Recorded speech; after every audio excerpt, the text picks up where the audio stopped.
Our next guest may be known as a hometown hero in Scottsdale, Arizona.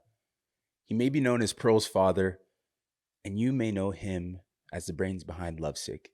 But here on the Introduction Podcast, we like to dive a little deeper than the surface. So without further ado, I'm pleased to introduce you to COLLIN McMANNIS.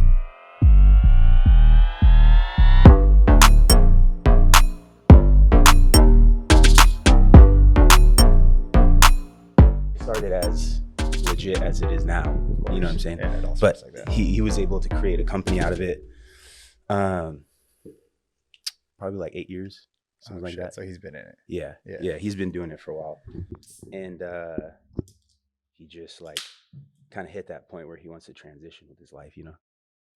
So I mean, if you can start a cannabis company, you can probably do whatever you want. yeah, he's dope. He's a dope guy. But I mean, cannabis company, clothing company, moving products, all somewhat similar. Exactly. That's what I'm saying. If you can do that, you can probably just start if he wants to do something different, I'm sure he's got the drive to do it. Yeah. Starting a company is what I've learned is like, after I started one company, I'm like, man, I could do this again, but maybe not clothes, but something else. Like, Yeah. I really want to start a coffee company. Bro, that's what he said too. That's really, funny. Yeah. Let's talk. Yeah, For real, I should though. plug you guys. I think 100%. you would Like, get on well. I've like wanted, because I'm obsessed with coffee, and it's like I'm passionate about it, and I use it every day, and so do millions of people. So it's like there's got to be. And the thing I love about Alfred is like Alfred is sick, but they're like, coffee's so good, and I like hanging out up there, but they don't have like an environment to chill. And my idea was like it'd be Love Coffee, and it would be like each season the coffee shop inside. Don't say too much because we're rolling. Because that sounds great already. Yeah, we'll keep it under wraps. But like but basically, like inside each of the coffee shop, like it was changed with the seasons.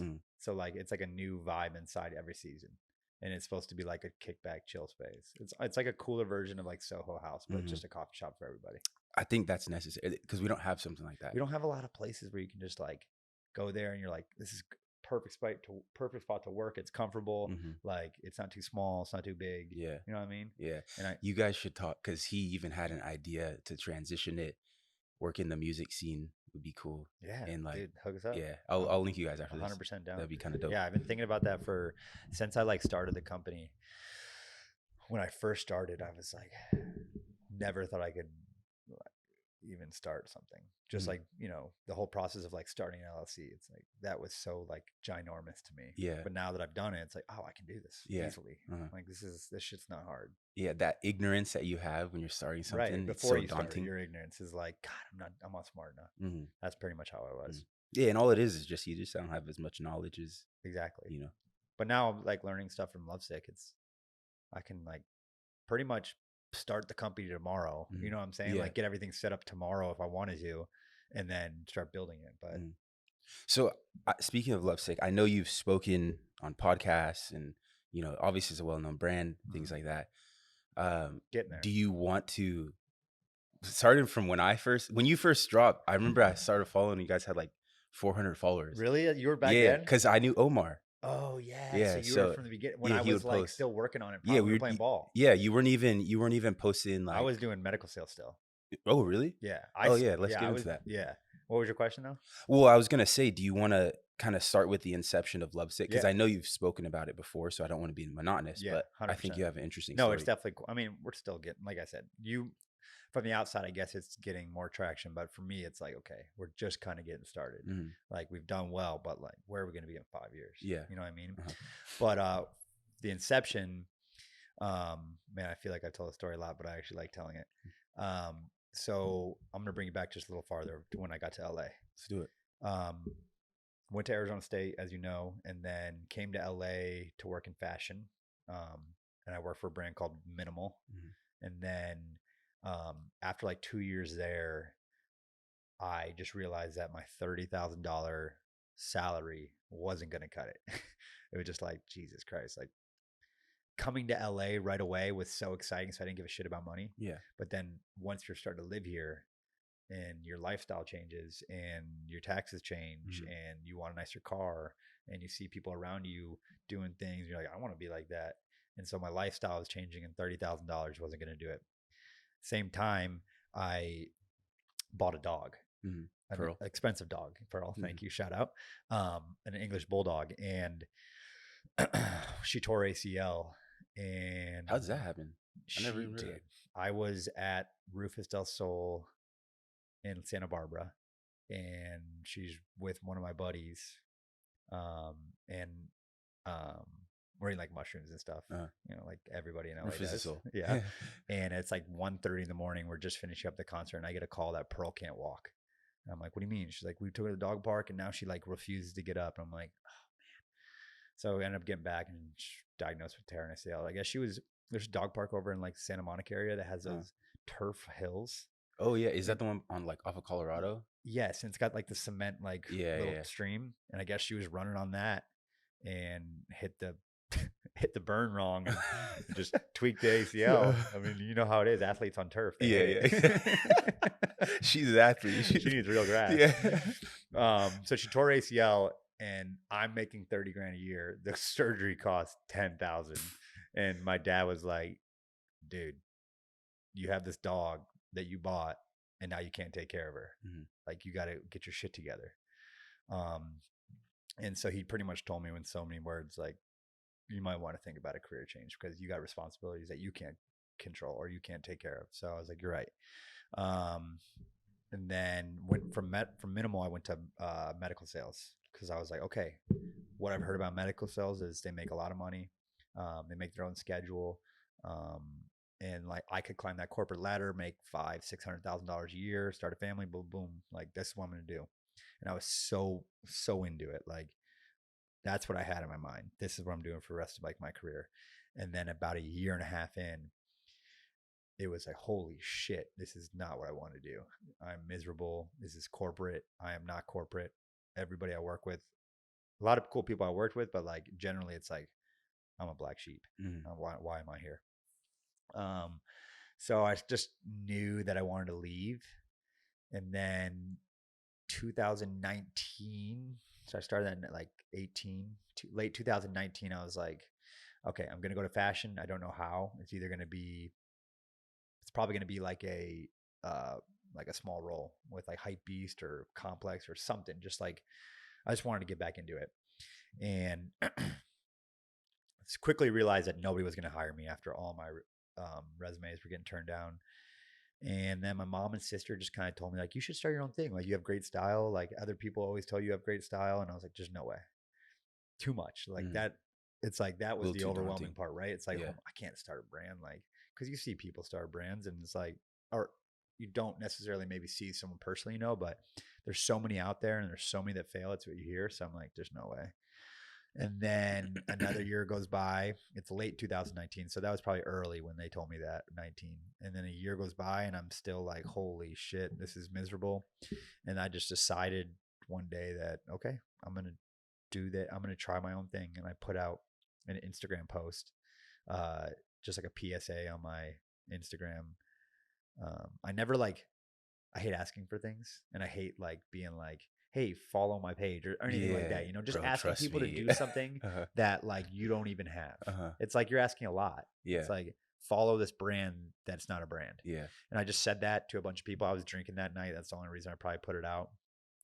And so I started that Lovesick page, and I just started posting content, like cool pictures of like cars, women, houses, vacations, whatever, just like lifestyle that people like admire. And then October of 2020 came, COVID.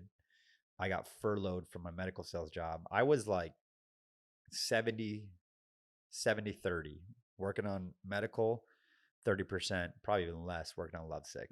Starting to make some designs, but my job was so demanding that I couldn't really put any time into it. And then after that, I got furloughed, and right away I packed up my shit, and I drove to South Carolina, where my dad lives. And I took like 3 or 4 months, and I just completely shut down, stopped drinking, stopped smoking, stopped talking to my friends, and started like working on a business plan, started working on like my ideas for clothing, started working on my funding. And I just relax. My dad lives on this island in South Carolina called John's Island. Okay. It's like South Carolina, so it's called Beaufort, close to Georgia, Savannah, You're in the and country. in the country. Yeah. Like you might have heard Paris Island. Yeah, yeah. That's where the Marines are. Uh-huh. He's a Marine, so he's like close to them. But on the island, there's 4 houses. It's a dirt road out. It gets flooded when it rains, and there's no lighting except at the houses. So it's like the jungle. So I was very secluded, alone with everybody. Like, had no distractions. My dad was making me fucking dig holes for palm trees during the day. I'm tired of digging, Grandpa. My hands hurt. Your back's gonna hurt next. So I was doing that and just kind of get my shit together, get my head right. And then I drove back in late November, early December, and then launched the brand in 2021 of February. Now, that's kind of how the process went. The reason I kind of started it were 2 main reasons. One was because of my job. I, like many people our age, I feel like they go through these like years of trying to figure out what they want to do. And that was like completely me. I had no future planned. A lot of people go to school to be a doctor or a lawyer and they have their set what they're going to do. And for me, I just knew I liked sports and I like fashion. That's like always kind of what I liked. And those years I had zero clue what I was going to do. So, excuse me, that unfulfillment in my job got so heavy on my shoulders, so much anxiety every morning waking up, like, especially not just having a job you don't like, but then having to take care of like handicapped people over at the VA, or just like very technical stuff with these patients that like, they're relying on you. Yeah. And it was just a lot for me as a younger guy, not really into it. If I was 100% into it, I would have done a much better at the job, I think, and maybe like liked it more, but I just never got fully into it. So that unfulfillment, which was just like heavy on my shoulders. I'm sure you felt something like that before. It's Trust, like heavy. And then the combination of like me seeing this girl for a few years on and off, who I thought was like special to me, who I thought was going to be in my life for a while, who made me think that, and just kind of years and years of like being told that like, hey, I like you, I want to be with you, I want to make things work, but it was like being told something and the actual actions were completely opposite. And so that broke off, and that like, I'm a sensitive guy, which is hard to admit sometimes, but I'm also emotional.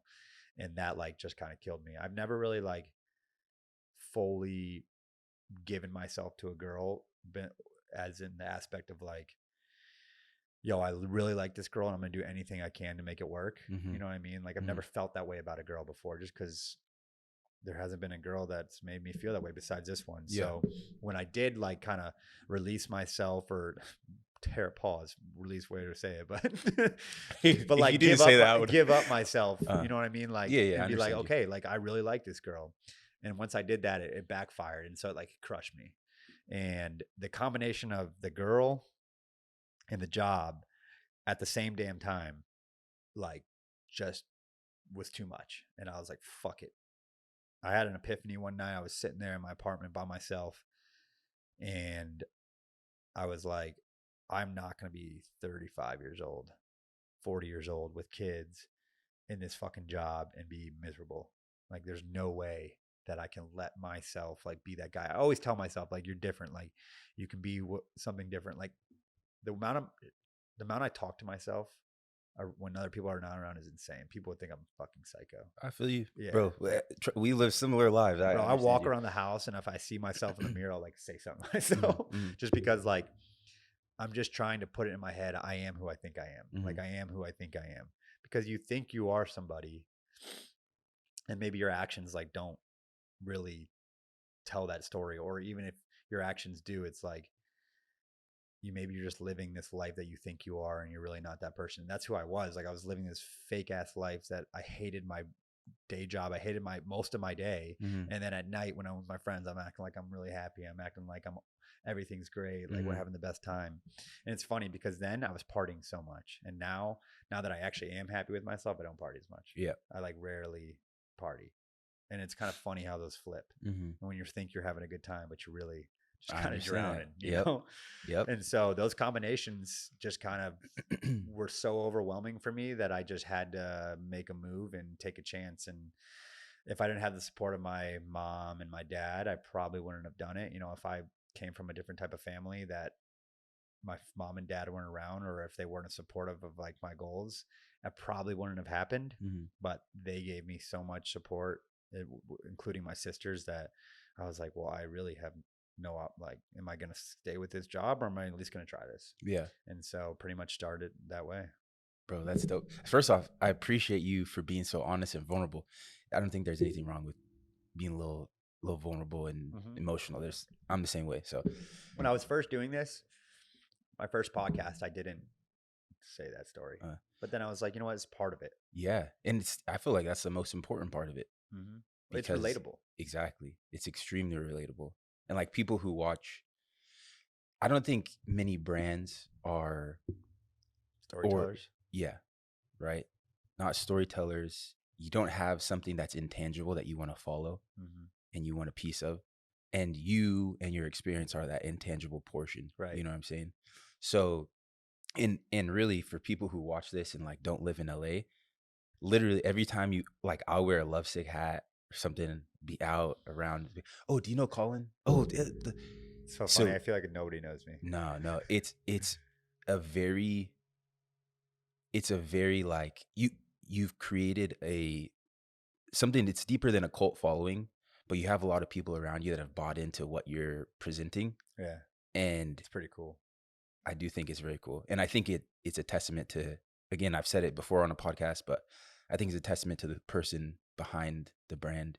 You know what I'm saying? So you sharing these things, I think, only enhances that, rather than something to be negative. The one thing I do need to do a better job about is like, I'm always down to share my experience or why I decided to do this, but I need to do a better job at like telling the community through the brand and through the page and through the website, like the story that it never kind of ends too, right? Like the story isn't really about me. The story is about the person who's dealing with the same shit, that feels like they may be stuck and can't really find a path out of where they are. That's like the story. And that's like what relates to everybody, is like, maybe you have a great job, but maybe this person in your life did you wrong and you feel like lesser, or you feel overlooked or whatever. Cause that's how I felt many a times.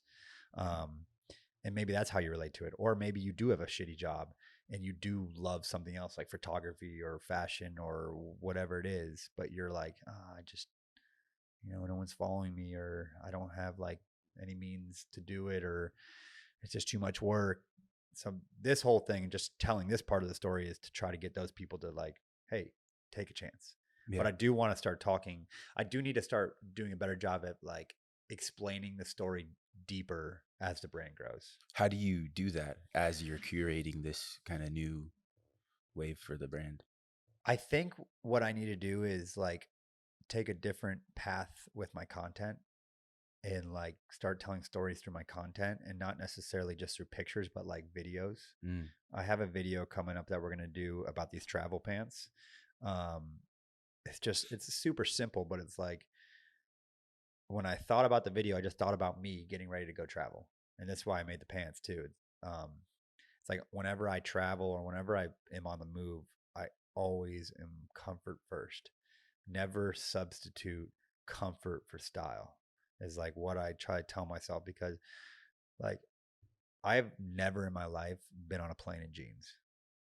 Same. I don't think I've ever, like, you know what I'm saying? That sounds crazy to me. Yeah. Right. I never have, and so it's like, I just think about that. I'm like, man, I always want to be comfortable when I travel, because like, you could be sitting, you could be not doing anything, and like, what's worse than being uncomfortable? It's like, there's nothing worse. And so with the storytelling, with this video that I'm going to make, I'll try to keep it small so you can see the video and it can kind of tell itself. But it's just really me like getting up in the morning, getting in my car and like packing the car with like my luggage and shit. And we're going to use kind of my style of life, but with the video. So I have a Range Rover, but we're going to rent an old one. So it's like vintage. We're going to like go out to the desert. So it's like you're going to Palm Springs. So just like trying to tell like a story within the pants, because like I'm selling these pants, but why would somebody buy these pants for me? Because I sell hats really well, but like, why would they trust me to sell pants? They shouldn't, because I've never sold them. So like, I need to explain, this is why you want the pants Mm. for this situation.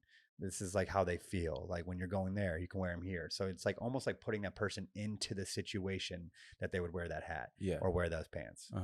You know, I respect your outlook on it, because I feel like a lot of brands will put out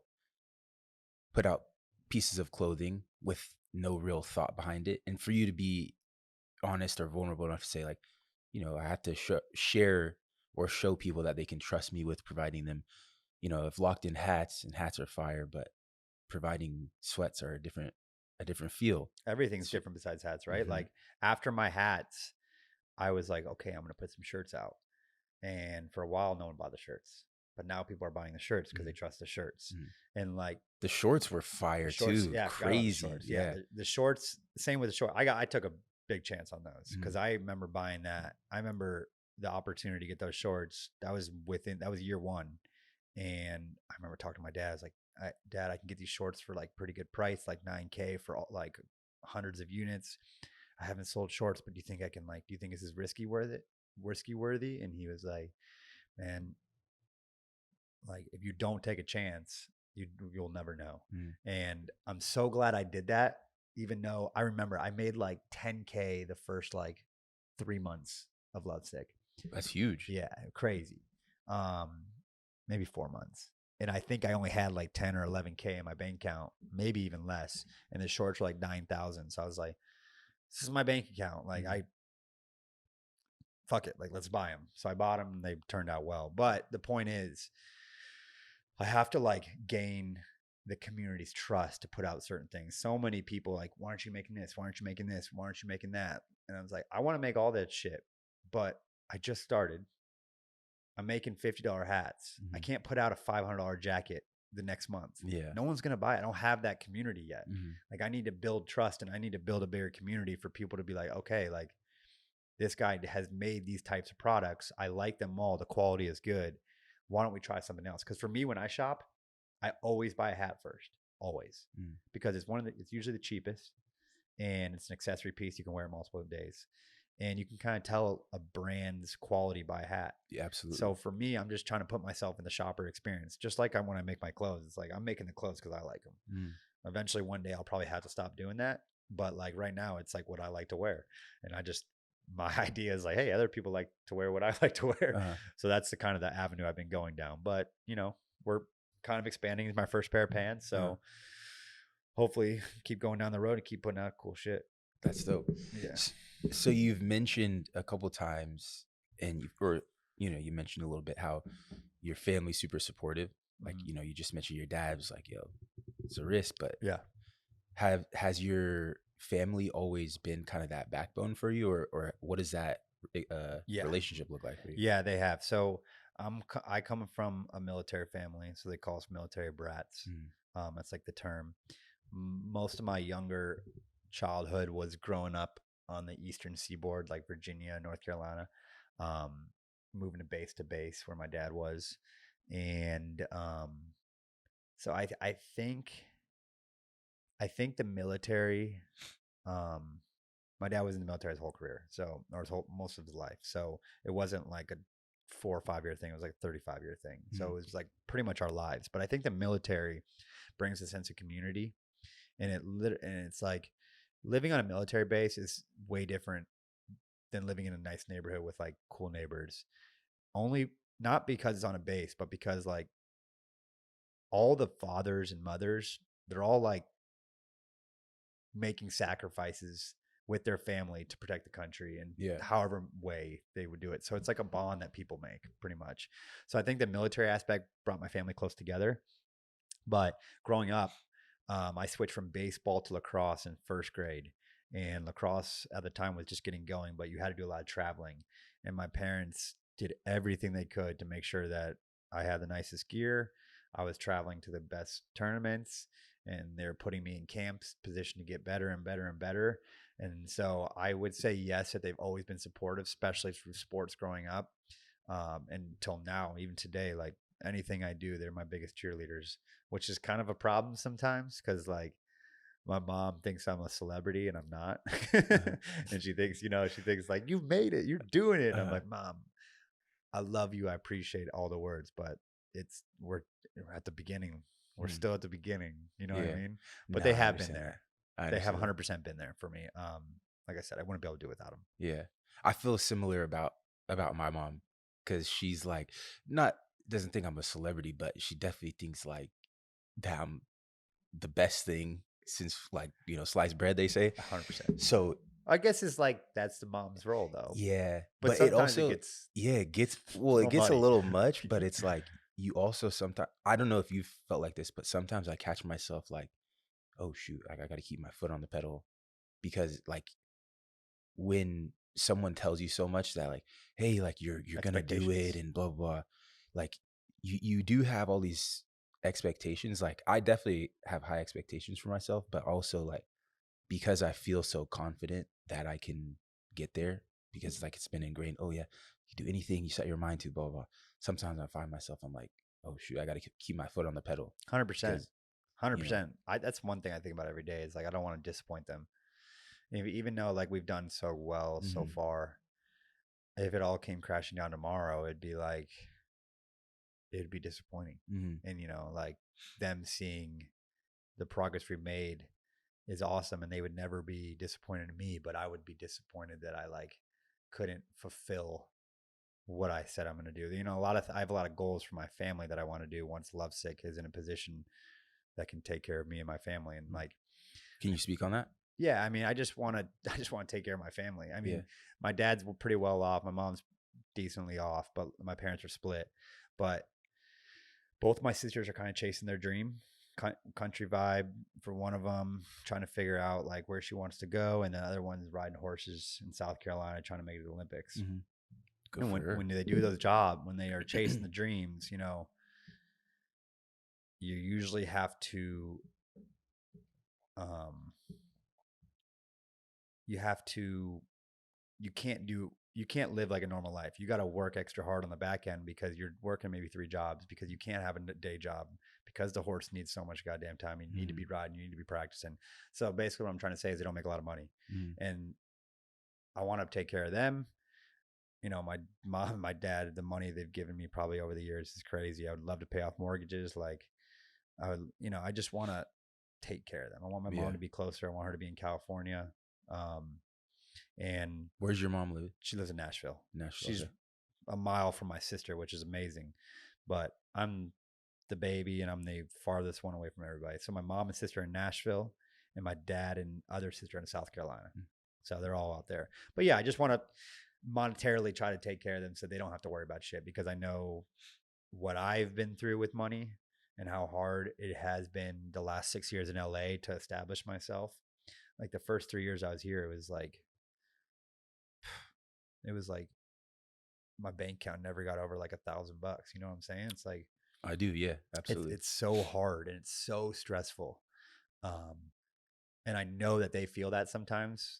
So at the end of the day, again, my mom and dad might not need it, but if I could just like bless them with something that I've done and not take and take and take, I'd love to do that. Dude, I feel that very deeply because like it depresses me sometimes, not to put my mom out there, but it's depressing me sometimes to go home 100%, and just see bro. my mom not living in a space where I'm like, I love that she lives here. Like I feel like she's safe and she's taken You give care me of it. chills, man. I think You it's the know? exact same thought. Yeah. So it's like I definitely understand. I think I would like to think it's a valiant effort to put forward, you know what I'm saying, to try and take care of the people that sacrifice so much for you. Mm-hmm. But I do think it like creates a lot of pressure within yourself. It does. Yeah. I mean, I feel it every day. Mm. Even like I've had to like talk to her about it, but whenever we talk, she goes, "How's sales? How are sales?" I'm like, "Mom, you got to Please. Yeah. stop asking me about sales because Yeah. when I have a down day, then I feel like an asshole telling you that I haven't done well, Yeah. or I feel like shit because I feel like I haven't like met expectations of what you're hoping, Mm-hmm. which is not the case for her, but in my mind, it's like, damn, I didn't. we had a slow day today. It's like, I don't want to tell mom, like, because I know she's going to ask. So I don't even call her. Yeah. Because I know Bro, she'll ask. you have no idea. So when I first started, I was in commercial real estate, or I still am, but when I first started college or finished college, I got into commercial real estate, blah, blah, blah. And I had literally no money. Like I made the deal that I would get like a lower commission on something that I sold for a small monthly paycheck. And I think I was making, it's like $1,500 a month before tax. Right. So my mom would call me and she'd be like, hey, so did you have any meetings? Did you sell anything? Like, blah, blah. And I'm like, It's dude, almost like a boss, bro. like a nice boss. And you know, they don't mean it in No, any they're just type of checking in. way, but it's like the pressure. I stopped calling her. Like there was months I didn't speak because it was just so I couldn't to be. You feel like you're disappointed her every time you come back with 100%. a report saying, "Hey, bro, like Not yet. I didn't make Sorry, $1 million so I could pay off your mortgage." You know what I mean? right. Like 100. That's exactly how I feel. Mhm. It's so I'm managing that, but at the end of the day, they're there to support me. You know, like they just want they just want to see me do well, and they're not gonna be upset. Same with your mom. You know, I don't know her, but Mm. the way you speak about her, they're not gonna be upset if we fail. They just want to be there to like make us feel better. Yeah, absolutely. And we're lucky to have parents like that. 1,000%, bro. Yeah. I wouldn't trade up for anything. Yeah. Fuck no. So, I guess kind of on a lighter note, right? Or maybe not even on a lighter note, but so when you were in Arizona, right, for college, Good times. you were in the club scene, kind of promoting, right, a little bit. Yeah. Not exactly, Okay. but my latter half of my college career in Arizona, I worked as a bar back at Okay. like the clubs in Scottsdale, Mm-hmm. which is like you've been, right? Yeah, yeah. Yeah, you know how it is. Only Maya. I've only been once, but Maya and District. Maya yeah, is that it's big pool crazy. place. That's like where I worked. What was your question? I'm sorry. No, the question essentially is like back then, because you're super. I feel like you sound super intentional, right? And you're always thinking about what your next move is, and it sounds like you're pretty comfortable with understanding who you are, right? Back then, we all are. Yeah. Back then, do you still have this same thought process? Who's calling back then compared to who you are now? I had friends over for the big UFC fight last weekend, and one of my buddies said something about me being nice or something like that, and he was like, "Man, it's like um, BLL and ALL," and I was like, "What's that?" He goes, "Before Lovesick and after Lovesick." He's like, "Calling before Lovesick and calling after Lovesick." He's like, "I knew you briefly before, but like you're a different guy now." When I was in college, I was lost. Just only thing I cared about was having fun. Mm-hmm. Like literally, it's all I cared about. I went there to play lacrosse, and I got in trouble my freshman year smoking weed in San Diego, and I got suspended for a whole year. Still had to practice, which sucked because practices were hard. And then took a few years off, and then I came back my senior year. But you know, lacrosse had a purpose with lacrosse. Like I really loved lacrosse, and so when that was kind of taken away from me, or I gave it away, I guess, all I cared about was having fun. I rarely went to class. I barely talked to my family. Probably it was just about like, what's my next move? Like it's kind of the same thing. What's my next move? But it's all about me. It's not about anybody else. And so I was partying a lot, and I didn't, I wasn't very confident. I've always had, how do I say, it's like starter. I'm gonna make this up right now, but like like I'm afraid to start conversations with people. Okay. Like back then, Really? like I could not go up and talk to a girl unless I knew her. There's just no way. It just like the anxiety in my chest and fear of rejection was like out of this world. Honestly, I still had the problem, but I'm much better than I am now just because I'm more confident in myself. But when I was in the clubs, it was just trying to have a good time, and two of my friends were and we just partied, and there really wasn't anything else on my mind besides that. But now that I've kind of found out a little bit who I am, I'm definitely more confident. There's things that I was used to be, I feel like a yes man a lot. Mhm. Just like if someone invited me somewhere, I'm going. Like just because I don't want to be alone. I don't want to be bored. I don't want to feel like I'm not doing anything or don't have things to do. And now I feel like I say no to almost everything, um, just because like I just don't care to do things like I did before. Yeah. And I think it's like a sense of maturity for me, just because just like realizing that like, yo, you don't have to do everything. Like do what you want, and if you don't want to do it, don't do it. And sometimes that pisses people off, but I've learned that I'm not really here to make other people happy, Yeah, yeah, and I'm absolutely. here to make me happy. And if I don't ever want to be a dick to people on purpose or like be an asshole for no reason, but at the end of the day, this is kind of about me, and Mm. which is funny because it was about me in college, but it's about me making my own life pretty much. Mm. No, And absolutely. things can distract me very easily. You got to set healthy boundaries. 100%. So Yeah. boundaries, I think that's a good word. I think I've found my boundaries. And like I said, I'm still trying to figure out who I am, but I think I have a closer idea of who I want to be Mm. and where I'm going. It's this Lovesick is it's been an eye opener for sure. Yeah, to be honest, it sounds like Lovesick as an entire project has been like almost therapeutic for you. 100%, bro. 100%.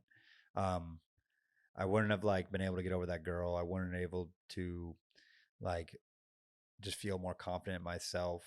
Um, I'd probably be partying more. Mm. Lovesick has brought me down from that scale a lot. It's like we partied so much in college and so much at the beginning of my time here in LA that like starting this brand and like actually having a reason to like do my shit and actually like thinking about my future and thinking about where this brand could take me. It's like, why do all these other things that could distract me? Mm.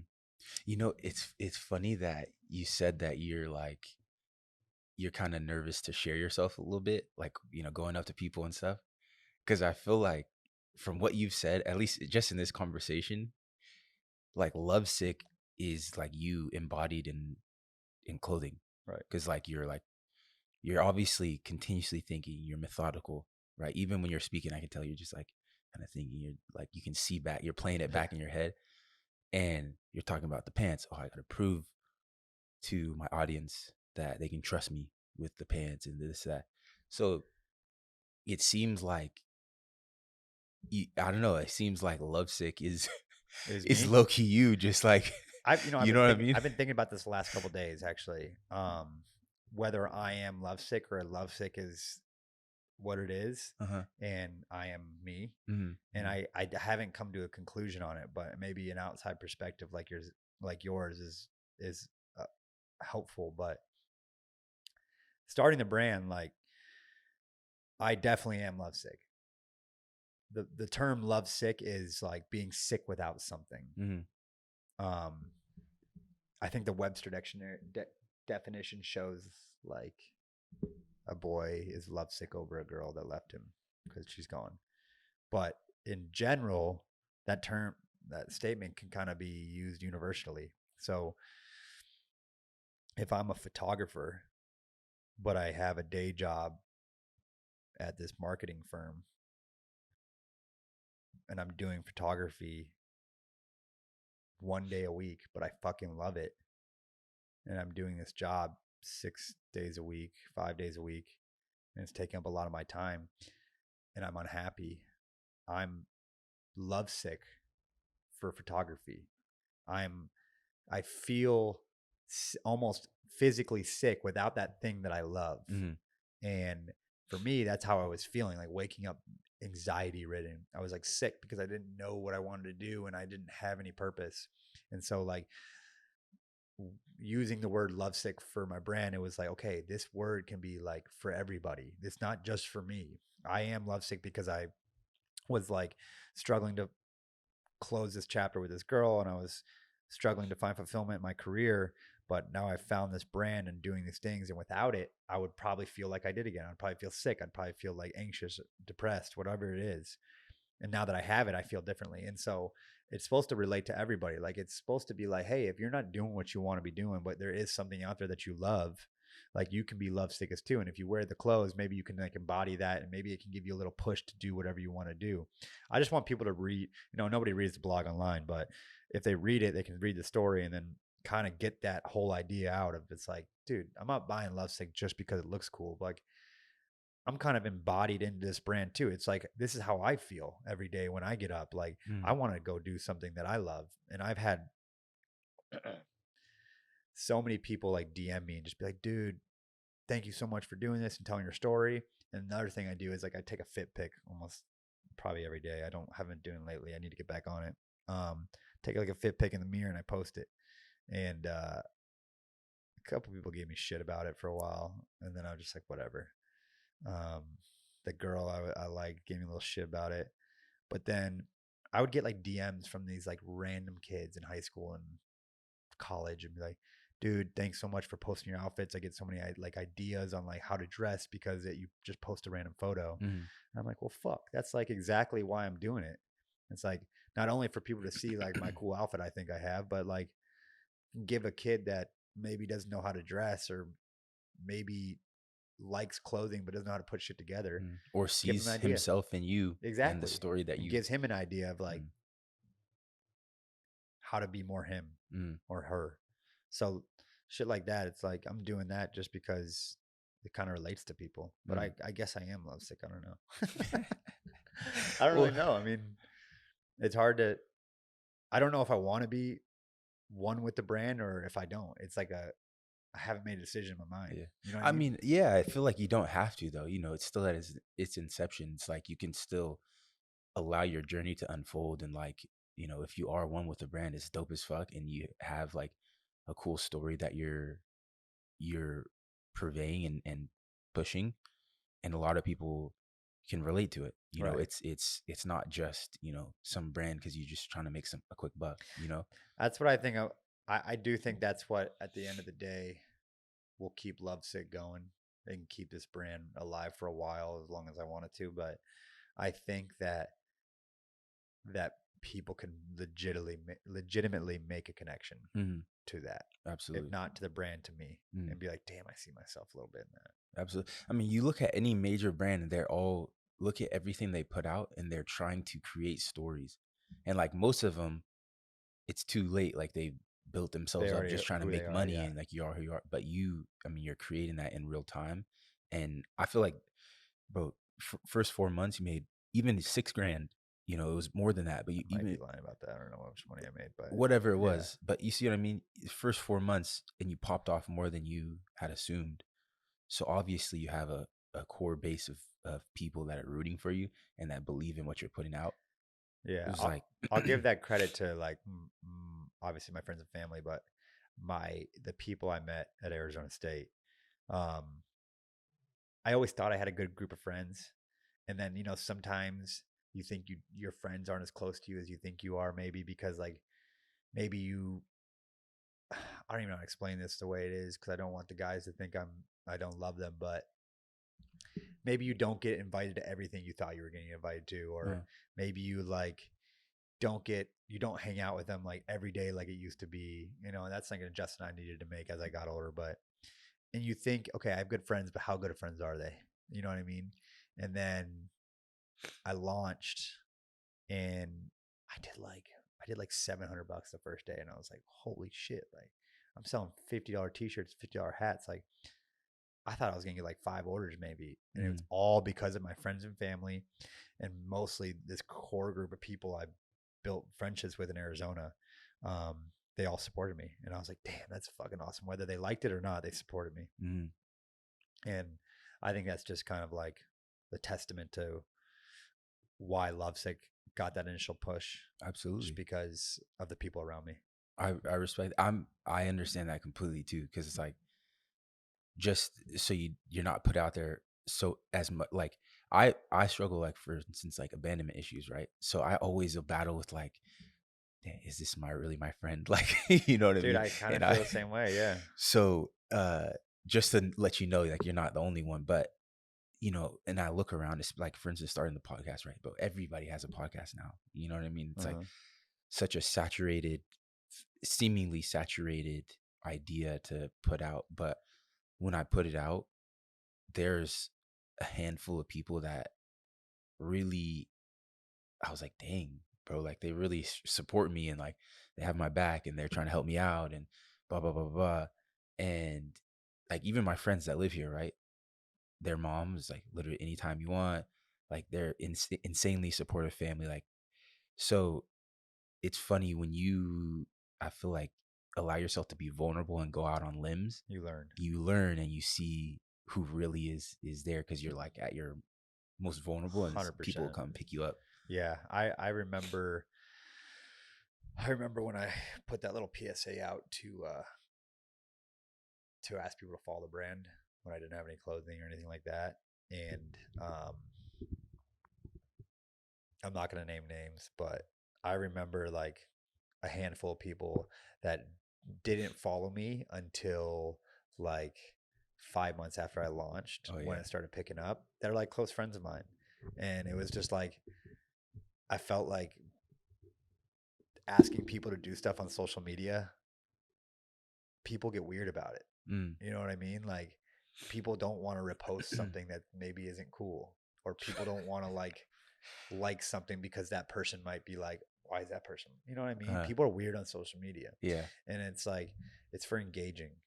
That's what I've learned over the past couple of years is like I don't give a fuck about who the person is or who the person isn't. If you're engaging, it's like this is what the app is for. Mm-hmm. And if I don't know you, it's like whatever. It just like that's how you meet people. Like, but I still remember those guys that didn't follow me, and I have like a chip on my shoulder around them, but they're still my friends. So if you're out there and you think it's you, it's you. Yeah. Yeah. I think that's a good chip to have just because you it's always gonna be like, bro, you should have believed in me when I wasn't, at where I am now. Yeah, we'll see when we sell the company for millions. Who's asking for a handout? Yeah, yeah. We'll see. We'll see. Yo, We'll I was see. thinking about starting my own clothing company. Yeah. Is So that your ultimate goal? Would you like to sell the company, or what's kind of the future of Lovesick look like? I think down the road, yeah. I mean, I feel like everybody is, no matter what they say, it's like everybody's kind of chasing ultimate freedom. Mm-hmm. You know, the ability to do what you want when you want it with no really nothing holding you back. Um, and I think if the opportunity came down the road that could change my life, change my family's life, and all that stuff, then 100% I would do it.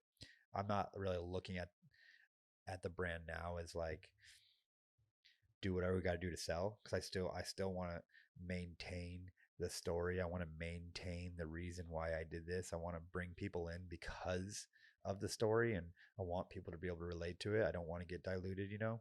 I don't want to just make shit to make shit like we said earlier with brands. Mm. With brands. But at the end of the day, you know, if I'm 40 years old and I got an opportunity to make 10, 20, 30, 40 million dollars for selling the company that I built, it's like I don't really see why you would say no to that. You know what I Mm. mean? Mm. It's like I said this for the third time in a row, but at the end of the day, it's like I got to set up my life and my family for the future. If I Yeah. want to have kids like I want, they got to be. One of the reasons I feel like I don't date girls either is because I feel like I'm not ready, not maturely with myself, but I feel like I'm just not ready to really take care of someone the way I want to take care of somebody. Bro, You know what I mean? so I 100%, I understand both of those things because like if you ask any of my close friends that like really know me, anybody that's asked what I want to do, I'd be like, yo, I just want to be able to take care of my family. At the end of the day, that's the only thing that matters to me. Mm-hmm. So I've always been just chasing that, that next thing that I'm like, oh, that'll help me. Even with sports, whatever I kind of excelled at, I was like, okay, this will get me to where I need. And then come to real estate, okay, this will get me, you know what I mean? So I definitely understand that. But for the dating thing, I felt that heavily. And I have a long-term girlfriend now. We even live together. And I would challenge you to let that, Go. yeah, because Yeah. when I got into my relationship, the thing that she appreciated most was seeing, like, because I'm pretty uptight as a person. Like, I have, almost too many boundaries where I'm like, okay, if this doesn't happen, this doesn't happen. Because, I'm Yeah. like, someone's going to knock me off of off the path to my Yeah, goal, we're then I would be similar with screwed. that. So I would say it probably be helpful if you're really looking for somebody to like settle up with, uh, in like a healthy way, Mhm. to allow yourself to be imperfect for them, That's a good way to because put it. then they're Because like, gonna fill in those gaps for you. You and know I what I'm saying? and I feel like if you don't allow that, which I'm working on, you'll you'll be 50, be like, I'm not ready yet. Yeah. I'm still trying Yeah. to, I'm Exactly. not ready yet. You know what I'm Exactly. saying? So it's like Yeah. I know that in the back of my head, but I keep, I'm 31, so it's like I got Yeah. time. No, I feel you. I tell myself I have time, and then other nights I'm in a ball in my bed, like I don't got any time. I Yeah. have no time. But that is something that I think about a lot, and I Uh-huh. need to be. I like your challenge Mm. basically because I need someone to like physically tell me that because I just most of my thoughts, like personal thoughts and lovesick thoughts, go through my head. I don't run shit by anybody. You I know what I feel you, mean? dude. I feel you. I kind of compartmentalize inside my head and then make the decisions with myself. Hmm. I don't really look for advice unless it's like some type of legality or like money advice. I talk to my dad, but besides that, I don't make decisions with anybody else. So Yeah. I do need to kind of let myself be imperfect, like you said, Mm. because I'm always trying to chase perfectness, Yeah. which is I'm never going to get there, obviously. But I do want to say this: I do obviously I want to take care of my family, but there's things that I want to. Oh You know yeah. what I mean? Absolutely. Like Absolutely. I'll probably going to come first with a lot of the things, but there's a lot of things that I want to do for my life too. Is Mm. like I got goals to go places and buy things Mm. and set up my life wherever that may be. So I'm trying to be a little selfish there too. Yeah. Absolutely. So let's tap into that then. Like, what Okay. is your, because it sounds like we're pretty similar, Yeah. and I know for me, for the longest portion of my life, I could tell you exactly like the kind of house that I'm trying to like, or not even really the house. I don't really care about that as much, but like I can tell you exactly how my life will kind of play out in my ideal fantasy or whatever. Hmm. Like the way that I envision it, I can see it very clearly. Yeah.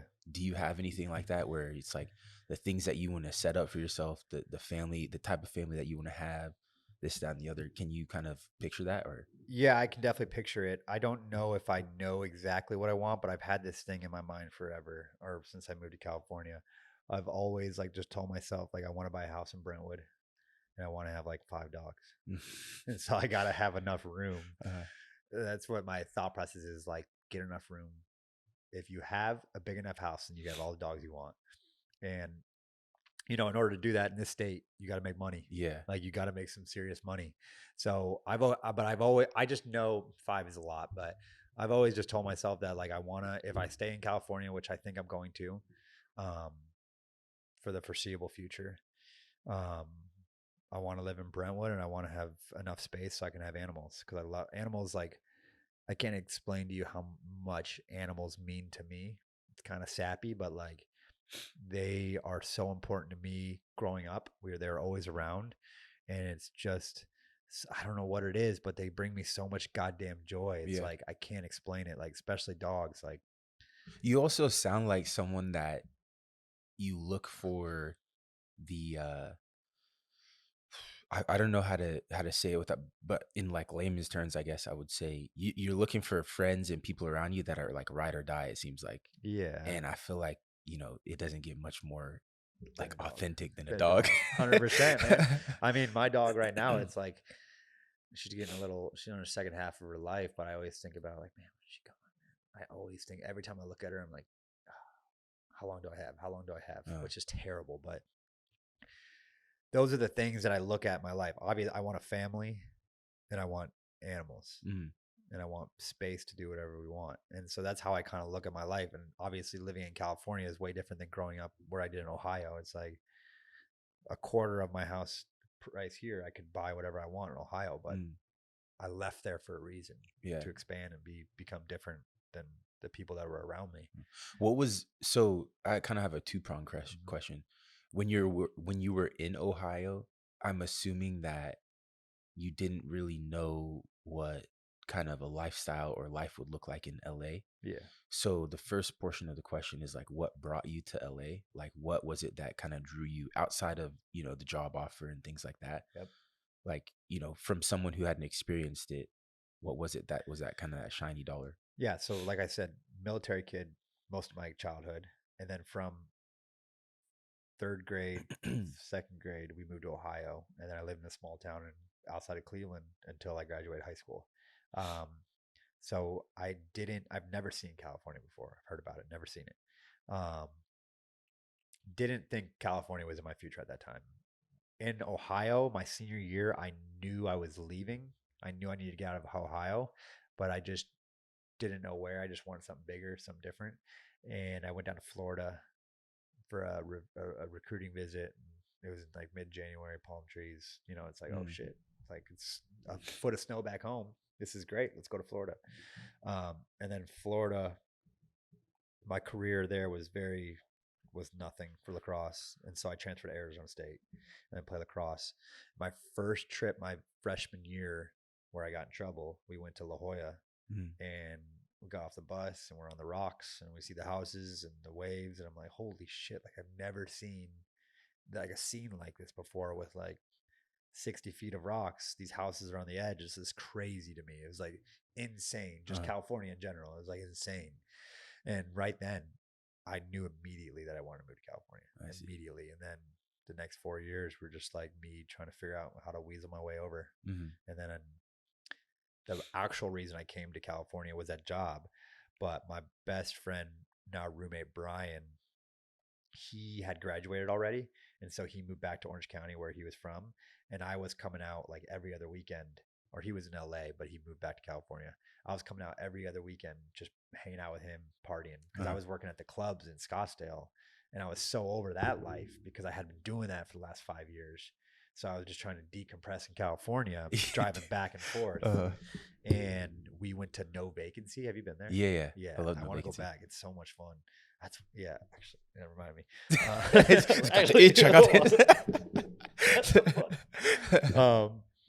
We went to No Vacancy and we were just partying, having a good ass time. My buddy's birthday, and these guys were next to us, just kind of hanging around. And I'd comment on his jean jacket, and we just started chatting. We knew the same guy. My college teammate works for him in LA. He owns a clothing brand, Minimal, and he was like, "I need a new guy. Would you want to be a part of it?" And I was like, "Fuck yeah!" And then 3 weeks later, I moved out. That's dope. Yeah, that's a dope, like kind of inception story. Yeah. I mean, it got me into fashion. That's like that night got me into fashion. Like made me realize that like I like this, and it gave me an opportunity. That I think that's the biggest thing, is just the opportunity. Because if I didn't have that opportunity, I could have fucking done like a marketing job in Scottsdale or something like that. No, absolutely. Any successful person that I've spoken to has always been like, a huge part of my success has been a little bit of luck. 100%. So dude, today I feel like I'm still lucky. Like every day I get a good big day. Sometimes when I have like big sales days, I'm like, man, I'm tricking these motherfuckers. Yeah. Like I'm really tricking these people to buy this shit. It's like crazy. And obviously it's not a trick. They're getting a physical product and they wear it. But it just feels like, I feel like that's the little imposter syndrome thing in you. Like, cause even when we were just hooping, like when we had first met, I didn't know who you were, but instantly, literally the first hat you dropped was a black Lovesick hat, right? That's just that hat in black. In black, yeah. Yep. I bought it instantly, and I met you one time. Followed Instagram. You guys had like 400 followers, and I was like, this dude's cool. Like you could just, I don't know. You have the way that you presented. I feel like PLL.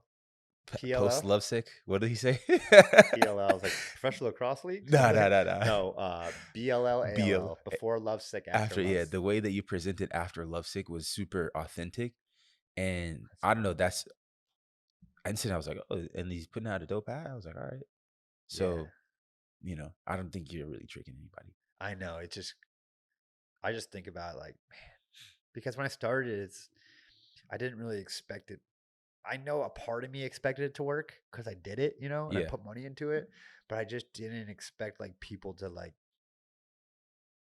come to it and like be down with it the way they are. And like, it's something I'm almost used to, but like I'm still trying to manage that a little bit. Like I did a class at Barry's in Brentwood yesterday, Uh-huh.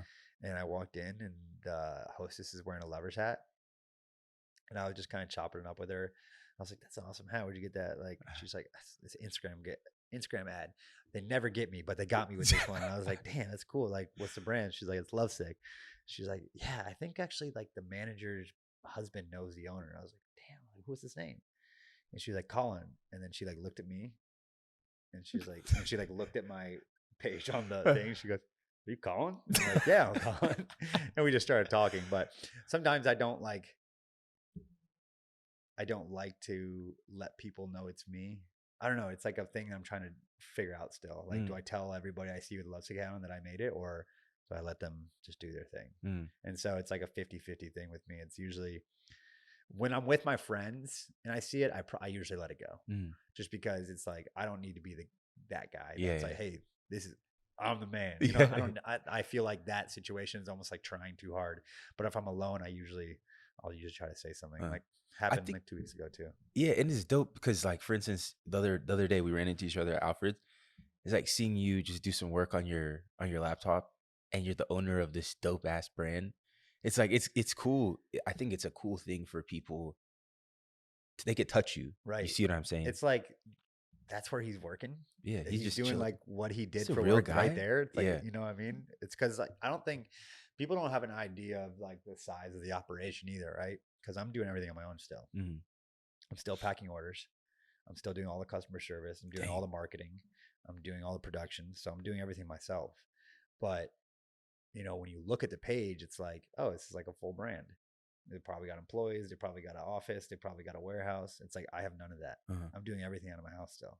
That's Yeah, crazy. which we're about to change out of this phase, and which I'm so fortunate. We're about to get into a warehouse pretty soon. But Mm. I think when people look at Lovesick, they think of it as some operation, and it's really just me Mm. just sweating and staying up till 12 packing orders and taping boxes and shit. Bro, that's dope. That's so sick. I'll look back on these days and be fired up about it. Uh, I know I will. do But you right still now, write because you wrote letters at one time, nah, right? I know I need to get back to that. I It's need to get like well, it's a lot. So it is. I told myself the first 1,000 orders. Mhm.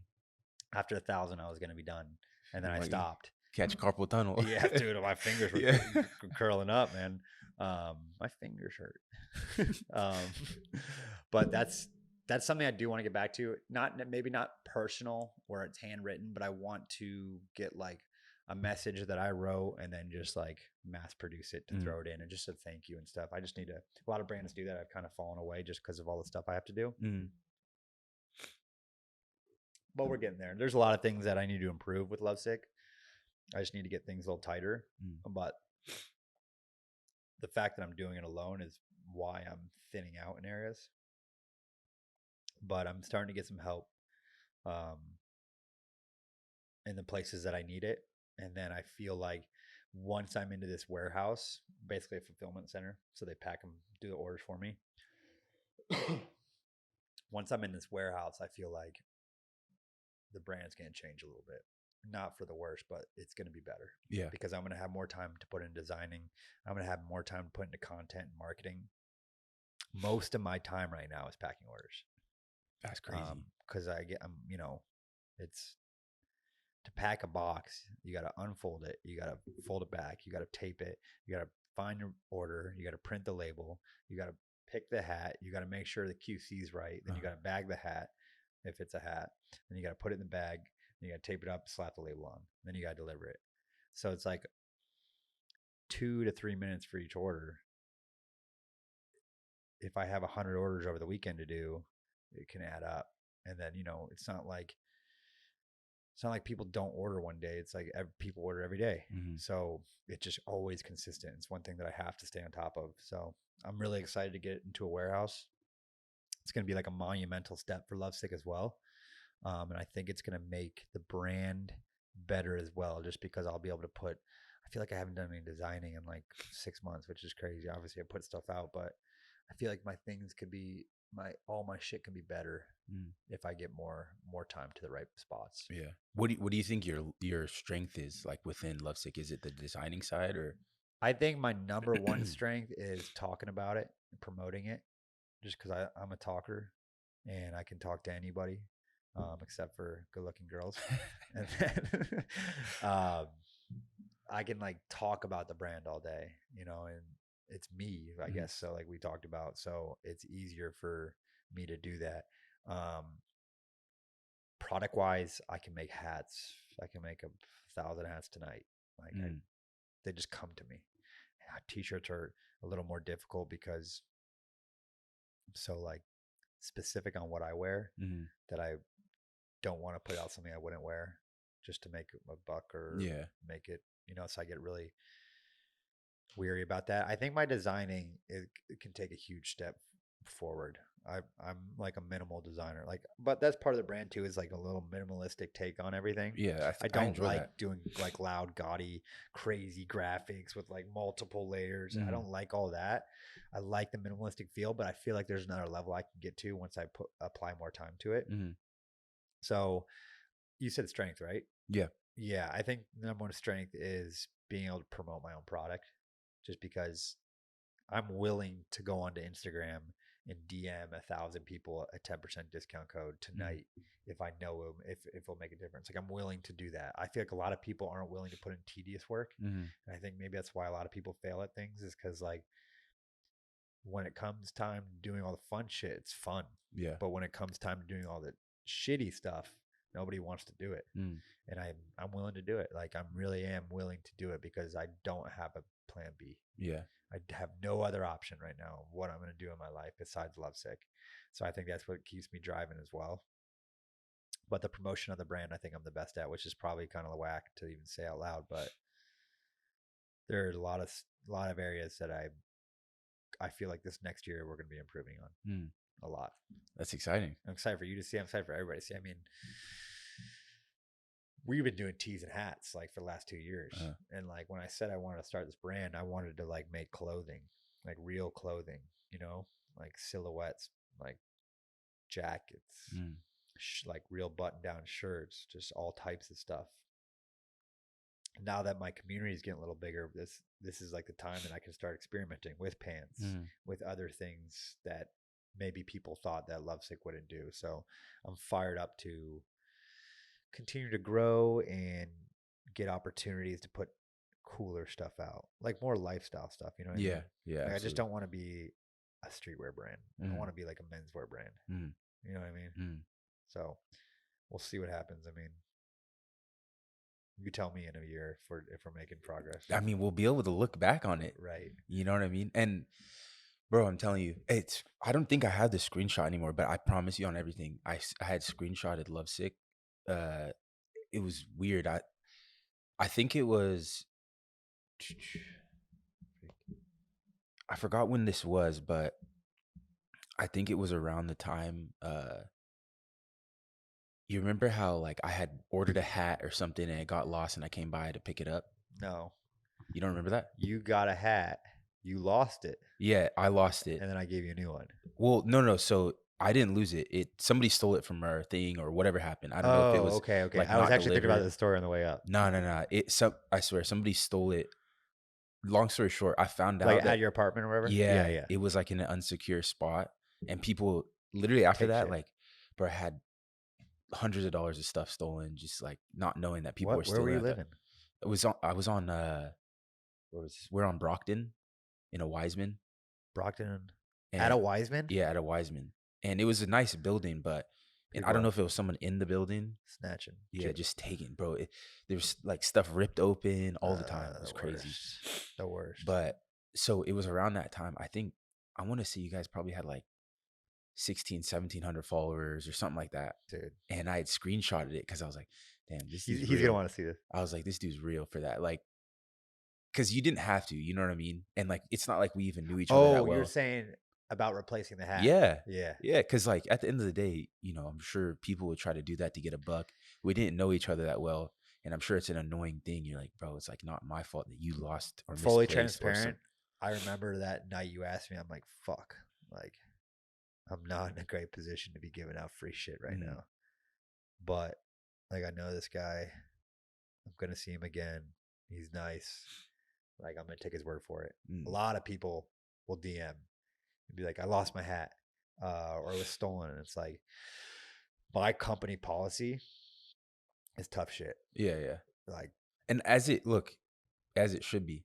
right. 'Cause But I, as a small company, I have to make these choices of whether I'm going to take care of this person and continue to have them as a customer, or tell them to kick rocks and maybe lose them forever. And so, like, I don't say that to everybody. I don't give everybody the benefit of the doubt, but there are some people I will be like, if they like, it's like you could almost tell when people are fucking lying, even over email. Like, you yeah. just tell, like, these people, like, they just make fake shit up. And if someone's fully transparent and like honest about it, and I think they're being genuine, then I'll replace it. Yeah. No, Because it kind of happens a I lot. also have like 5, 6 hats, pair of shorts. So go get you some. Exactly. Well, we got some more stuff coming, man. I just got some samples. I should have brought them in, but we're doing this like floral thing for the spring, like kind of like floral wrapped around lettering and stuff like that. Is that gonna be, because the hat that I got was the yellow one with the paint splashes? The starter pack trucker. Yeah. So We're about to put a new colorway out of that. that one's dope. Spruce with orange, kind of like hunter vibes. So same. I like that new colorway. That one's dope. Yeah. So from what I've noticed and what I remember, most of the hats specifically are like pretty solid colors, right? So it's like mostly like green, tan, black, or maybe it's like 2, 3 colors on it. With the floral, is that? So no, it's not going to be like a floral shirt. Oh, okay. Basically, it's the word lovesick. And imagine behind the letters, there's like plants growing out of it. Oh, that's You know what I mean? Yeah. It's not like a full canvas floral. It's like plants are coming out of like the side. Oh, so we're working on like logo designs with that and stuff like that. But no, I'm not going Hawaiian shirt floral. Yeah, I was gonna say that's a tough one. That's a lot. Yeah, that might be a different path we're taking. Yeah.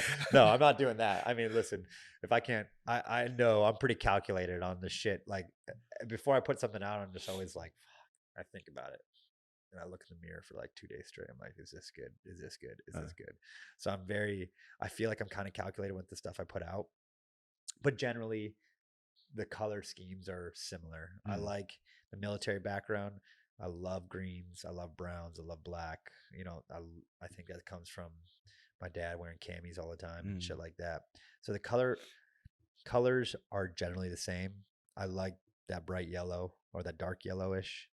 I like kind of a little bit of orange, but it's weird. I don't really expand on colors too much just because I like to keep them generally cohesive.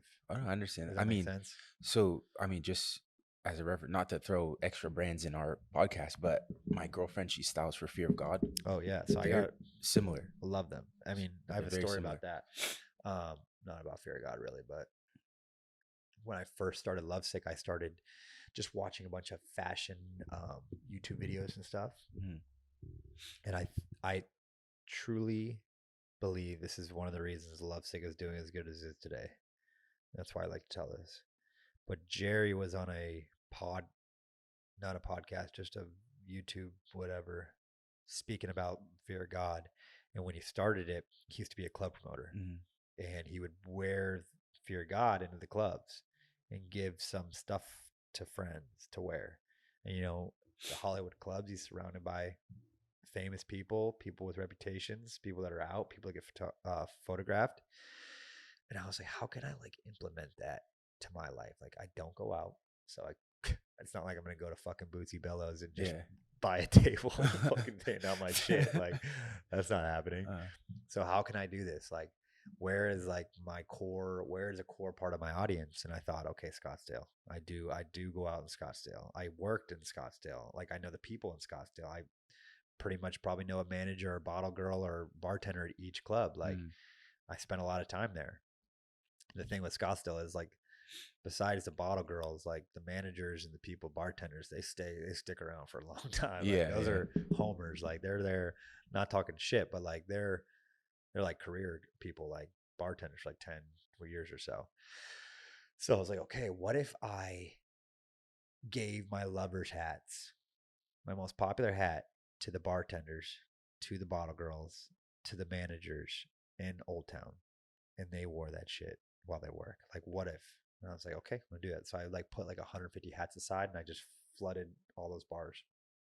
Free hats, take them. DM girls I knew that I used to work with. Here, I'm gonna send you a hat. And I truly believe that giving all those people hats was one of the reasons that Lovesick has like been so successful in Scottsdale and is one of the larger market regions, is because everybody in Scottsdale see these people at the bars, everybody that parties, everybody that kind of dresses similar or whatever, see these people wearing this. And they're like, damn, that's cool. I want to wear it too. And now I got a DM last week from, or not DM, on one of my ads on Instagram. Some kid commented, he goes, every douchebag in Old Town Scottsdale that says I'm a 31-year-old promoter and have no chick, I talk to no chicks, where's Lovesick at? And I just like cracked up and I was like, hell yeah, man. And I like messaged him. I was like, bro, here's a 10% discount code. Get yourself one. I bet he did too. Yeah, I was like, but it's just so funny. I mean, if people are saying that, that's good news. Like, we're clearly out there.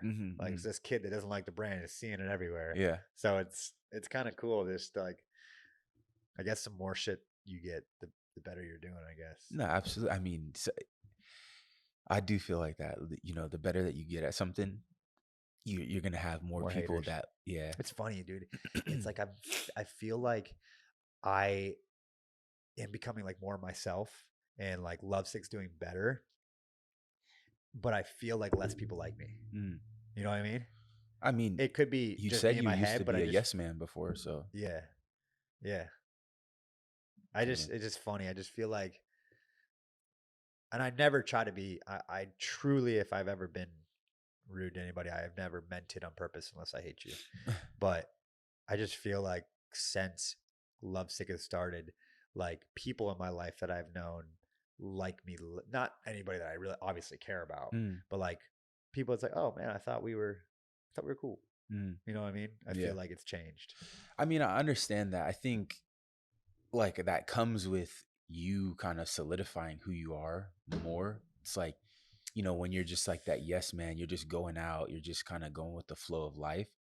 It's not necessarily like who the real you is. And the more the real you starts to like embrace itself and show on the outside, you're gonna have less room for all these distractions and things that other like extra, you know, no matter if it's like a friend or whatever, some people are just you're gonna shed that. Yeah, extra. I guess it's like people may have had an idea who you were. Exactly. And then once you start changing a little bit, it's like, fuck, why is he changing? It's like, I don't want to call it jealousy because I don't know, but it's almost just like, why is that guy doing that? Why isn't he the guy that I knew 5 years ago? Yeah. You know? I mean, yeah, I understand the thought, but it's like, there's nothing wrong with you or anybody transitioning to a new version of themselves. 100%. You know, I agree. And that's like, why I'm doing it, because fuck everybody else, but it's not about them. But that's just the thought I've had in my head. Whether it's true or not, I don't know. But again, it kind of brings you into my head, right? Like, yeah, no, absolutely. Think about a lot of random shit. Absolutely, Joe. Trust me, we think about a lot. We've actually had a similar. I feel like we've had similar lives. Yeah, a little bit. Like even something small that had happened to me in college. I was playing water polo, and I had redshirted. Smoking in San Diego. Nah. No, you know, I'll tell you a funny story. My mom, close your eyes, close your ears, whatever. But funny story about San Diego is we're on our first tournament. We're at our first tournament in San Diego, and I just gotten a fake ID. And this is gonna sound tough, so I hope it doesn't go out there. But so we go to this little market, and we're getting some 40s. And it's the first time I ever used my fake ID, and it's like a smaller Asian guy. Dude, I was so scared. I was sweating. Smaller Asian guy behind the. How tall were you at this time? Same height. Okay, that helps. Yeah, no, it definitely helped. It definitely helped. But I handed him my ID, and it was from Maine. He looks at my ID. He looks at me. He goes, "What do you like? The only black guy from Maine?" And I was like, I was stunned, bro. I was like, I was not expecting that. And then I was like, well, I like white girls, and it works out. So it works out for me. And he goes, "You're all right." Yeah, you had to come back with. Yeah, I had to say something. Yeah. I was like, but it's like Fogel. Yeah, exactly. Exactly. The fact that you made a joke probably is the reason why he was like, yeah, he's cool. I think that was the only reason, because he for sure, like, you could tell when somebody's like, Suspect. come on, bro. Yeah. You know, because it was ridiculous. Thinking back, I was like, it was the most ridiculous fake ID. Where were you going with that? Oh, I was just going to say, so redshirted my freshman year for water polo. Yeah. And then sophomore year, didn't get any PT over the summer. And I had been playing okay, like in practices and stuff. And over the summer, my coaches, one was playing for the Olympic team and one was coaching the Olympic team. And I had started like that whole summer. I was playing well. It's like, so I'm like thinking next year I'm going to get some good shine or whatever. Yeah. And the next season comes around and, nothing, like I get no PT. Like the head coach like tries to put me in position where I'm like, dude, I've never played this position. I'm not great at this position. I excel in other places. And I'm still doing what I have to do is practice. I'm not going to just say no, but I wasn't excelling. And so after that season, I go to the other coach. I'm like, yo, like, what's the deal? Like, I play well in this position, like, blah, blah, blah. And he was like, he just doesn't like you. I don't know what else to tell you. So I quit playing water polo. Was it Division 1? Yeah, we're pretty good. He doesn't like you. What kind of coach is that? I don't know. He's interesting. Yeah. But so that happened. I stopped playing, started partying a lot. I was super lost. I was like, my whole life I was just playing sports. I'm like, I don't know what to do. So I'm just partying and going out. So long story short, I ended up going back like you did my senior year. Yeah, that's so And it was like great for me because Did you lose a stroke? I would say a step, but you're in the water. Yeah, definitely. I lost a step. I did. I could feel it. I was more like every time. I felt like more like low key like a mascot on the team than a player. Just like everyone's like, yeah, like Chandler's back, But I was just sitting there like, I'm just here, so I don't get fined. I was the old guy. Yeah, exactly. It's very similar, Exactly. man. Very similar. But the reason I was okay with that, and like even I didn't really get any PT or anything. It was like it was like the senior game of our season, and the Olympic coach, he was a new coach, so like a national team coach, came to one of the games, and after the game, he was like, he essentially asked me to come practice with the national team, and the head coach was super like surprised. He's like, so I was like, that was a good way for me to book in, like, come back. I was like, made the right decision. Yeah, but when you said that, I was like, oh, we had a similar dude. I mean, even the beginning of that story, your coach like didn't like you. My coach did not like me. Like he told me that I had to stop going to the pool because I was getting too tan. When I first did, our coach is crazy, bro. What? Our coach is crazy. You're playing lacrosse anyways, like, bro. Club lacrosse, bro. Club. It was to treat like a Division 1 program, but it was club. The first day of practice, he like took my stick and like cut the mesh, and like look at my head and was like, "You're not playing with this." He's like, "Get a new stick," and I was like, "You're changing everything that makes me good." Yeah, exactly. And now I'm becoming shitty, exactly. And then it just got too much. I wasn't mentally tough enough at the time to be like, this is what I want to do. A big regret was quitting. Like I wish I never quit. Same. Because it would have given me a little more discipline in areas, and I would have been a better athlete. I would have had a better career. But at the time, I wasn't mentally strong like I am today, I guess, to be like, fuck this guy. Like I'm doing this because I want to do this. If he's going to make it harder for me, I'm going to show him why I can be whoever I want to be. Yeah. But yeah, we have very similar stories, which is wild. Yeah, it's funny. And I think everything happens for a reason too, because think about it. If you didn't quit, you probably wouldn't have been so tied into like the bar scene, the club scene. You wouldn't have had such a nice base start for like people to start wearing the hats. Exactly. And maybe I would have been more interested in sports. Exactly. And like going down a sports like avenue instead of like fashion or anything like that. But like everything has, I mean, I don't know if I believe in that term actually. Do I? It ain't for everybody. I definitely believe it, like not in maybe necessarily like the spiritual sense, but I believe like everything, there's so many outcomes, like the infinite amount of outcomes, and everything is lined up. You know what I'm saying? So if you choose to work your ass off for Lovesick, one of these outcomes something's gonna happen. You see what I mean? Yeah. It's like for me, I think I guess I do think like that. I do think hard work is, what's the term? Success is when hard work and luck, or what is it called? Yeah. What's the term? It's like something like success comes when hard work and luck meet or Yeah, something yeah, like yeah. that. So I do believe in that. I mean, Mhm. like I feel like the harder you work, the luckier you're gonna be. Absolutely. I'm a firm believer in that. So I mean, applying that. Wish I had that like life application ability when I was younger though, Mm. because just I wish I like was a better student as well. Mm. Like I wish I read more. I Yeah, wish bro, same. there's so many things I wish I did when I was younger that I didn't do because all I cared about was having fun. Mm. Even in high school, like didn't apply myself. So that's why I got less like scholarship offers and Mm. shit like that. So it just really depends, I Yeah. guess. But you seem like you're on a path to changing, to implementing whatever you missed out on back then to Yeah, I definitely am. I think I totally am. I think I'm realizing that the partying, like I do, I always like to have a good time, but I think that partying so much when I was younger made me realize that like, okay, it's not all about partying. It's like there's other things that I can like have fun doing and like set up with my life that if I take care of, then I can party and I Mhm. can have a good time. But the partying kind of showed me like, hey, you've done that. Let's try something else. Let's try something else. Yeah. Like that only got you so far. You only made so many friends. Like Yeah. you only spent so much money wherever you were. So Mm. like, why don't you focus on your future? And I feel like I'm becoming more mature that way. Just really thinking, like I think about my fucking future every day. Mm. There's not a day that goes by that I don't think about like where I want to be or what I want to do. One of the things I did when I started Lovesick is I have this like 15 by 12 little whiteboard.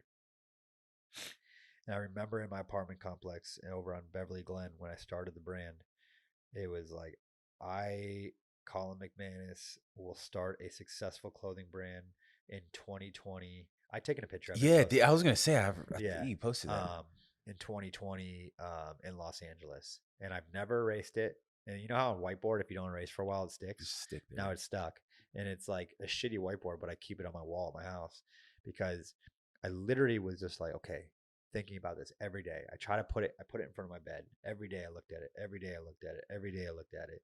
And it was like, eventually the shit I thought about came to fruition. Like, Mhm. and that's what I do believe in, like If you believe it, manifestation. yeah. I really, really believe in manifestation. Obviously, you got to work. Mm. You can't just think about shit and it's going to happen. Mm. But I do believe if you put the work in and you're thinking about something that you want every single fucking day, then it will eventually come. Mm. It's just like, you know, just like everybody else. Like if you're fat and on the couch and all you think about is food, it's all you're going to think about. Mm. Like, or it's all you're going to be. It's like you're never going to go work out because you don't think about anything else. And so I truly believe in like manifestation and putting your like your mind in a mental state of where you want to be or what you want to do. And I think it can really change. But I think also it's like you got to like kind of teach yourself. You know what I mean? Yeah. It's like because you can fall off that wagon quickly. Easily, yeah. It's like, okay, this is what I want. I'm going to stop partying for 3 weeks. And then you go Get right back to it. back. It's like you got to stick with it. Huh. And so that's what I've been learning, I guess, is just I can kind of think anything I want into reality. Mm. I feel like I'm starting to get there. Not quite there yet, but I feel like I really am getting there where it's like if I want something that I can really have it, I just got to prepare, plan, and then don't stop. Yeah. You know what I mean? It's a powerful realization. It's crazy. Uh. It's crazy, man. And I think about it and I'm just like, all right, I think I can do that. But I don't think a lot of people realize that. Like realize they really have control. Mm. You know what I mean? Mm. Especially if you're in a job that you don't like. It's like getting out of it. It's like you're almost being controlled.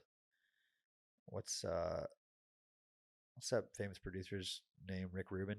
Yeah, He said something the other day, but it's like nobody realizes that they're in control of their own life. Like it's almost like crazy how people don't actually understand that you can do whatever you want.